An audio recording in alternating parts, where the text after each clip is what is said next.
Ingredients ಬಂದು ಒಂದು 8 baby onion ತೊಗೊಂಡಿದ್ದೀನಿ, ಅದು ಸ್ಲೈಸ್ ಮಾಡ್ಕೊಂಡಿದ್ದೀನಿ. ಕರಿ ಲೀವ್, ಕರಿಬೇವಿನ ಸೊಪ್ಪು ಎಲೆ, ಆಮೇಲೆ ಕೊತ್ತಂಬರಿ,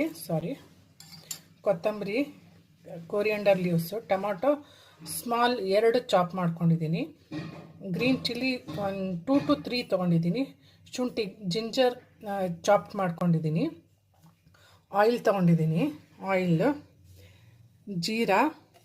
ಜೀರಿಗೆ ಮತ್ತು ಸಾಸಿವೆ, ಆಮೇಲೆ ಖಾರದ ಪುಡಿ, ರೆಡ್ ಚಿಲ್ಲಿ ಪೌಡರ್, ಧನಿಯಾ ಪೌಡರ್, ರೆಡ್ ಚಿಲ್ಲಿ ಪೌಡರ್,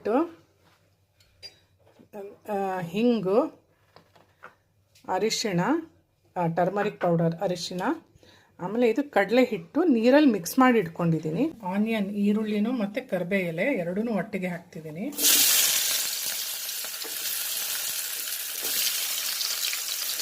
ಹಾಗೆ ಹಸಿಮೆಣಸಿನ್ಕಾಯಿ, ಗ್ರೀನ್ ಚಿಲ್ಲಿ,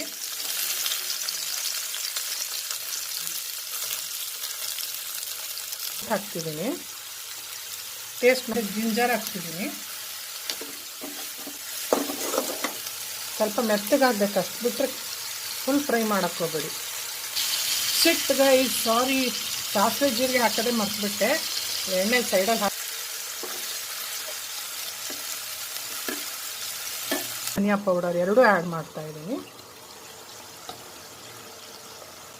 ಹಾಗೆ ಟರ್ಮರಿಕ್,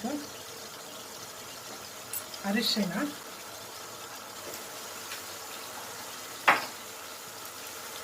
ಆಮೇಲೆ ಇದ್ರ ಮೇಲೆ ಹಿಂಗೆ ಹಾಕ್ರಿ ಮಾಡಿ. ಓಕೆ ಗೈಸ್, ಬೆಂದಿದೆ. ಈಗ ಕಡಲೆ ಹಿಟ್ಟನ್ನು ನೀರು ಮಿಕ್ಸ್ ಮಾಡಿ ಇಟ್ಕೊಂಡಿದ್ದೆ ನಾನು, ಇದು ಆ್ಯಡ್ ಮಾಡ್ತಾಯಿದ್ದೀನಿ. ಇದು ಆ್ಯಡ್ ಮಾಡಿ ಇನ್ನು ಜಾಸ್ತಿ ಹಾಕ್ಬೇಕು ಸ್ವಲ್ಪ.